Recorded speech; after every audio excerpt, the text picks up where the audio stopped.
there, Saberland. Vader's Vault here with a very familiar release. People have been asking us since last June of 2020 when the aggressive negotiations was returning.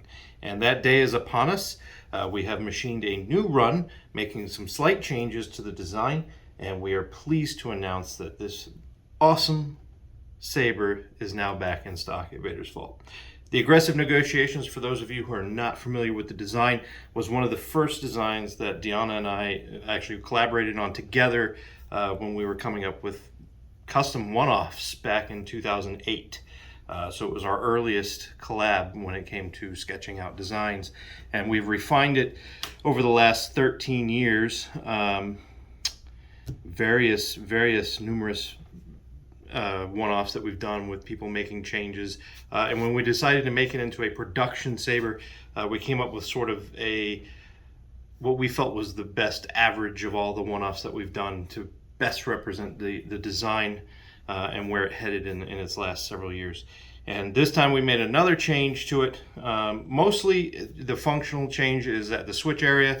We did make one aesthetic change around the switch to more mimic one of the other variants that we had done a lot, and it looks more like this key slot here that goes around the switch area, this black bar that you see on the Elite and the Classic.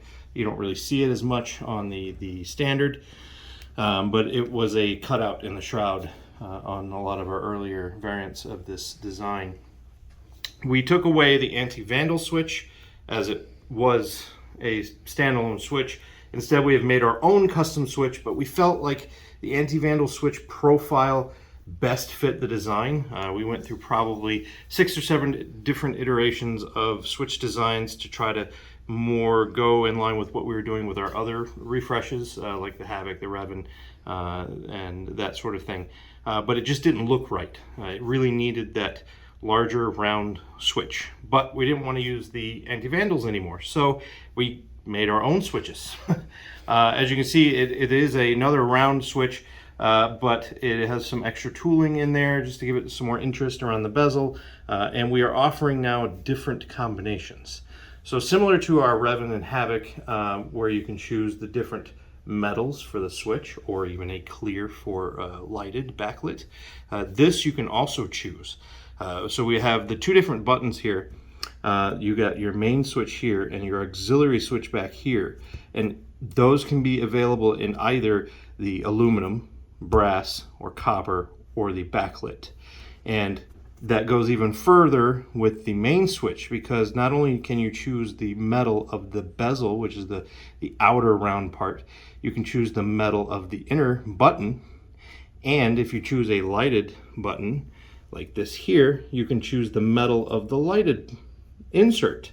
And as you can see on this one here is also engraved with the Galactic cog, so we will also offer some engraving options for that center insert. The lighted switch, as you can see here, is a very bright glow, matches the blade along with the aux switch. You don't have to have both lighted. You can choose one or the other or both, and then you can choose whatever insert you want in this. This one, like I said, has the stainless or silver metal color insert that is engraved with the cog. It can be either non-engraved, or you can get the different symbols that we'll offer as engraving on the lighted switch inserts. So you can have different metals. You can have different button metal from the bezel metal, and you can even choose a different one for the auxiliary switch. So a lot of different customization options with that. Other than that, the design, the bar graph has stayed in the exact same location if you choose to get a bar graph. If not, there will be a static insert in its place. The chassis access is exactly the same as it was in last year's release, but I believe that this is the model we are settling on, and hopefully you guys really like the new additions to the family, and keep an eye out for some really cool custom versions of this, because it is a great canvas for some really great art to be put on it. We do a lot of acid etching, custom powder coating, and whatnot here at Vader's Vault, and we like to show that off a few times a year during ready to ship sales, and keep an eye out for that. Also, customers are also requesting those things when they order things from us. So we usually post stuff on Facebook or even in our gallery when that gets updated of some customer Sabers that they've requested. All right, so we're going to go back over the line. We have the standard Saber, which is just the machine finish, both on the shrouds, the body, and the emitter. It is seen here with both switches in the aluminum configuration, so that's all aluminum, and that is standard. So the aluminum is standard. Any other metal that you choose or the lighted option is an upgrade from there. And then it goes from there to the classic, which again is a machine finish, but it has flat black powder coating, and that represents sort of the majority of the models that we've done over the last 13 years. Most people chose flat black as a color scheme on these. And then again, you can choose from the standard metal aluminum bezels and switch buttons, or go to the lighted option or mix and match your metals. And then of course we have the Elite, which is a full body polish, has flat black powder coating on it, and you get to choose an accent color, which you can see here at the emitter, and both the emitter crown around those vents, and the grooves in the middle there, and then also this middle band, and at the pommel is where your accent color would go. Of course, you can choose anything from the copper that you see here, or we have gold, black chrome, trans blue, trans red, pink, whatever. We have hundreds of different powder coating options for you to choose from. If you don't see anything in the drop down, shoot us a little quick message on your order, and we can find you a color that you want or desire. Again, here like this one, you can see that we have the copper bezel with copper button. This also has the backlit auxiliary button, and we also offer the brass. So you can mix and match all the different options with your switches, and you can have it go with, you know, CoverTech options to match. We've got a lot of cool things that you can do with this design this time around. Let's get it powered on so you can see this beautiful Saber in action. Power up the Elite. All right, so just as you can see it sort of come to life, you're here boot into the sound font. One of the main options that you can also choose is the 8-segment SMD LED bar graph, which is behind an acrylic window here. If you choose to add that, this is what you'll get. It is sequenceable. You can change that sequence. You can make it dance however you'd like. It is adjustable within the SD card parameters. If not, you would get a static blank insert that goes in there and covers that up. And let's get it powered on. That is the exclusive Aggressive Negotiation sound font. Hear that ignition one more time. Nice, piercing, punchy ignition. I love it. And of course, it is smooth swing.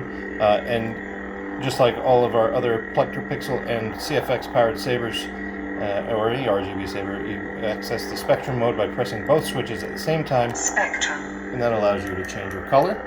And when you have the lighted options, that will both change whatever switch you have that's lighted will also change to match the blade. When you get to the color you want, you can simply tap it to lock it in, or you can press and hold, blade profiles, getting you into the blade profiles menu, which actually allows you to change your behavior from different unstable effects to different ignition and retraction profiles. We have 31 different effects programmed on here. Some of them, like this, when you can hear it click but not see it change, that's because it's changing the ignition and retraction profiles, so that it will give you things like the crumble or the bursts or things like that. All of that can be edited by you, the user, with the convenient USB-C port on the chassis. So when your battery's dead or you want to change things like that, you can take the grip off there, separates right here. This gives you access to your battery. Battery is taken out by unscrewing the speaker pod slightly, just enough to clear that end of the battery. You lift the battery out, put it in your charger. When it's done, button side towards the blade, put it in first, click it down, and you'll hear it boot up. Under here is your USB-C port. You can use that for charging, but it's also a very convenient access for data, for swapping sound fonts out, or access to parameters, or connecting to one of the various very cool apps out there for adjusting your CFX. You can also get the Bluetooth upgrade option, which allows you to wirelessly connect to any of those various applications for editing your Saber's behavior without having a cable. And all of that happens real time. So while you're watching your blade, you can make changes to it, either whether it's plugged in or with the Bluetooth. And that way you can edit your Saber and see what it's doing at the same time. That way you're not going in blind. Your blade retention screw is here on the side. That is a 1032 retention screw. You will get a wrench for that, for tightening the blade down. And you also get a USB key in the box with the Saber so that you can have backup files and also helpful links to things like the different applications that help you edit your Saber, as well as the full-on CFX manual. Again, this is available in the two top soundboards on the market, the Crystal Focus 10 or CFX, as well as the Profi. And you can get extra sound fonts at saberfont.com. That's www.saberfont.com. Hundreds of different sound fonts by great font makers that you can peruse, demo, and download to put on your Saber. Okay, so look for it in the store. Thanks again and enjoy your Sabers.